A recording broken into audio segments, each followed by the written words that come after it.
तमाम लोग हैं जो अपने को अम्बेडकरवादी कहते हुए ब्राह्मणों को गालियां देते हैं, जो कि बिल्कुल गलत है, क्योंकि यही ब्राह्मण समाज के ऐसे ऐसे कुछ महापुरुष पैदा हुए हैं जो कि पिछड़ों की लड़ाई लड़े हैं, दलितों की लड़ाई लड़े हैं और आज भी हैं जो लड़ रहे हैं, आज भी लड़ रहे हैं। तो समूचे ब्राह्मणों को गाली गलौज करना, समूचे ब्राह्मणों को बदनाम करना, ये बिल्कुल गलत है। लेकिन हाँ, जो मनुवाद के पालनहार हैं, जो मनुवादी लोग हैं, उनका विरोध होना चाहिए, जो सामंती लोग हैं उनका विरोध होना चाहिए, लेकिन समूचे ब्राह्मणों का विरोध नहीं होना चाहिए।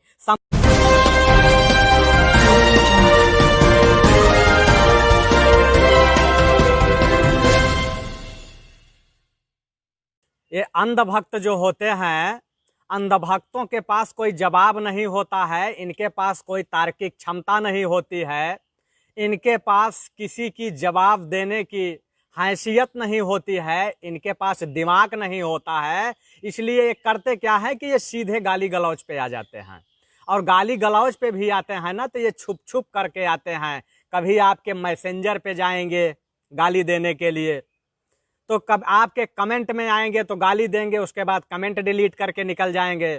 तो आज मैं अंधभक्तों से ये पूछना चाहता हूं कि अंधभक्तों, तुम्हारे आका कहाँ हैं? जिसको तुम बाप बना लिए हो, बोलते हो कि ये हमारे बाप हैं, तो तुम अपने बाप से पूछना कि तुम्हारे बाप को और तुम लोगों को 70 साल का ब्यौरा चाहिए। तुम लोगों के पास 70 साल का हिसाब किताब है, तुम लोग 70 साल का हिसाब किताब लेना चाहते हो, लेकिन तुम्हारे बाप ने 6 साल पहले क्या बोला था, इसका हिसाब किताब है तुम लोगों के पास? तुम्हारे बाप के जो है, जो बोला, उसका हिसाब किताब तुम्हारे पास नहीं है। इसका मतलब है कि तुम लोग उधार बुद्धि चलते हो, तुम लोगों का रिमोट कंट्रोल कहीं और होता है और तुम लोग वहीं से बात करते हो। आजकल मैं देख रहा हूं कि तमाम अंधभक्त आके मैसेंजर पे गाली गलौज करते हैं, माँ बहन की गाली गलौज करते हैं, क्योंकि इनके पास संस्कृति और सभ्यता तो होती नहीं। क्योंकि इनके जो आका हैं, इनके आका तो अपने बेडरूम तक बुला लेते हैं इनकी जो है घरों की इज्जतों को, पैसे के लालच में, पैसे का लालच देके इनके घर की इज्जत को अपनी दहलीज पे बुला लेते हैं तेल मालिश कराने के लिए। कभी नौकरी के नाम पे बुला लेंगे तो रेप करेंगे, रेप करने के बाद गाड़ी चढ़ा देंगे। ये तो उनकी औलादे हैं, और दूसरे को इतना गाली देते हैं, इतना गाली देते हैं कि पूछिए मत। आज पूछना चाहता हूं कि जितने भी अंधभगत हैं, इनसे अगर कोई सवाल जवाब करो तो कहते हैं कि जय श्री राम, राम मंदिर बन रहा है। कुछ भी पूछो तो कहते हैं जय श्री राम, राम मंदिर बन रहा है। यानी इनको जो है एक अफीम पिला दी गई है, और उसी अफीम के नशे में बेचारे झूम रहे हैं, इनको कुछ पता नहीं है। तो मैं अंधभक्तों को ये कहना चाहता हूं कि आज इनके लिए मैं बर्फ की सिल्ली लाया हूं। बर्फ की सिल्ली समझते हैं आप? जब इनके पिछवाड़े में जलन होती है तो वो बर्फ की सिल्ली रखने के लिए लाया हूं, क्योंकि आज जो है ये जो अंधभक्तों के आका हैं, जो हिंदू और मुसलमान के नाम पे देश के अंदर नफरत फैलाते हैं, जिहाद फैलाते हैं, एक गंदी और घिनौनी राजनीति करते हैं, इनकी गंदी और घिनौनी राजनीति पर तमाचा मारने के लिए मैं एक जो है सिल्ली लाया हूं बर्फ की, कि इनको ज्यादा जलन न हो। मैं आप लोगों को ये बताना चाहता हूं कि आज जो ये तमाम धार्मिक उन्माद फैला करके, हिंदू मुसलमान करके देश को तोड़ने का काम करते हैं, मैं बताऊंगा आप लोगों को कि आज देश को तोड़ने की जो बात करते हैं ना, हमारे पास ये देखिए एक संविधान की किताब है, ये भारतीय संविधान है। ये भारत की संविधान है जो भगतों के पिछवाड़े में बहुत तेज आग लगाती है।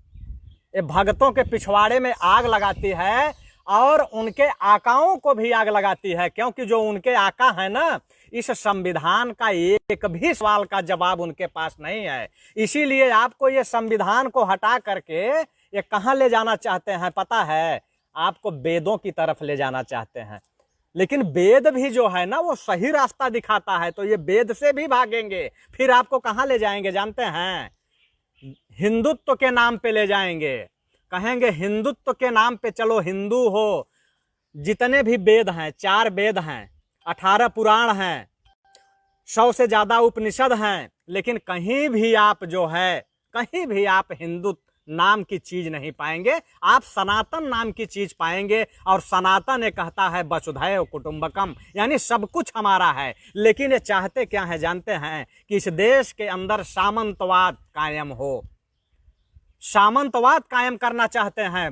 ब्राह्मणवाद तो नहीं कहा जा सकता, क्योंकि मैं आप लोगों को बताना चाहता हूं कि तमाम लोग हैं जो अपने को अम्बेडकरवादी कहते हुए ब्राह्मणों को गालियां देते हैं, जो कि बिल्कुल गलत है। क्योंकि यही ब्राह्मण समाज के ऐसे ऐसे कुछ महापुरुष पैदा हुए हैं जो कि पिछड़ों की लड़ाई लड़े हैं, दलितों की लड़ाई लड़े हैं, और आज भी हैं जो लड़ रहे हैं, आज भी लड़ रहे हैं। तो समूचे ब्राह्मणों को गाली गलौज करना, समूचे ब्राह्मणों को बदनाम करना, ये बिल्कुल गलत है। लेकिन हाँ, जो मनुवाद के पालनहार हैं, जो मनुवादी लोग हैं, उनका विरोध होना चाहिए। जो सामंती लोग हैं उनका विरोध होना चाहिए, लेकिन समूचे ब्राह्मणों का विरोध नहीं होना चाहिए, समूचे राजपूतों का विरोध नहीं होना चाहिए। क्योंकि उसी समाज के लोग हैं जो पिछड़ों की लड़ाई लड़ते हैं, दलितों की लड़ाई लड़ते हैं। लेकिन ये पिछड़ों में और दलितों में जो आगे बढ़ चुके हैं वही लोग आपका शोषण करते हैं।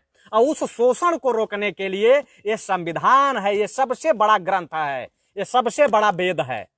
और जब आप इसको पढ़ना शुरू कर देंगे ना, तो सामंतवादी और मनुवादियों के पिछवाड़े में आग लग जाती है और आपके साथ गाली गलौज करते हैं। इस संविधान को, यानी सबसे बड़ा जो ये संविधान है, यह समता और समानता की बात करता है। ये जाति पाति की बात नहीं करता है, ये जाति पाति को खत्म करता है।